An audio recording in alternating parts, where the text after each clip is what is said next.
पश्चिम बंगाल का रण सज चुका है। पहले फेज की 152 सीटों पर 23 अप्रैल को वोटिंग होनी है, लेकिन इस बार बीजेपी ने एक ऐसा मास्टर स्ट्रोक खेला है जिसकी चर्चा गली मोहल्ले से लेकर न्यूज रूम्स तक हो रही है।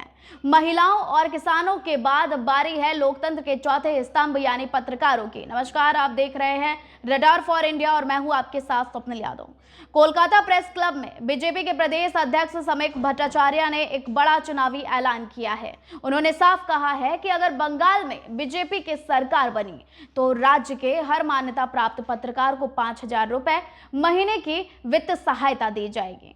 अब बीजेपी का वादा साफ है कि 5,000 रुपए हर महीने भत्ता दिया जाएगा। अब ये फायदा किसको मिलेगा, चलिए हम आपको ये भी बताते हैं कि सभी मान्यता प्राप्त पत्रकारों को भारतीय जनता पार्टी ये फायदा पहुंचाने के लिए एक नई पहल करने वाली है। अब इसके पीछे का मकसद भी है आर्थिक सुरक्षा और पत्रकारिता की आजादी को बढ़ावा देना। बीजेपी का साफ कहना है कि ये मदद बिना किसी भेदभाव के दी जाएगी। भट्टाचार्य ने बड़ी बात कहते हुए कहा कि चाहे कोई पार्टी के पक्ष में लिखे या खिलाफ में, वे सभी हमारे दोस्त हैं।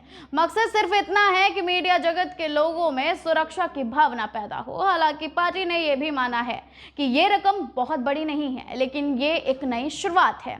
एक तरफ वादों की झड़ी और दूसरी तरफ रैलियों में जबरदस्त हुंकार। शनिवार को भी ये देखा गया कि यूपी के मुख्यमंत्री योगी आदित्यनाथ ने धूपगढ़ी और बांकुड़ा में मोर्चा संभाला। उन्होंने टीएमसी पर सीधा हमला करते हुए कहा कि तुष्टीकरण की राजनीति ने बंगाल को बर्बाद कर दिया है।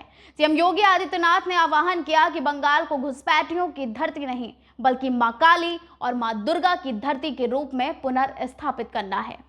आपको बता दें, बंगाल की सत्ता का फैसला 2 चरण में होगा। पहला फेज 23 अप्रैल को होगा, जहां 152 सीटों पर यह लिखा जाएगा कि आखिर आगे का ताज किसके सर पर सजेगा। दूसरा फेज 29 अप्रैल को 142 सीटों पर। बीजेपी का यह पत्रकार कार्ड क्या चुनाव की दिशा बदलेगा? क्या डबल इंजन की सरकार का दावा ममता बनर्जी के किले में सेंध लगा पाएगा?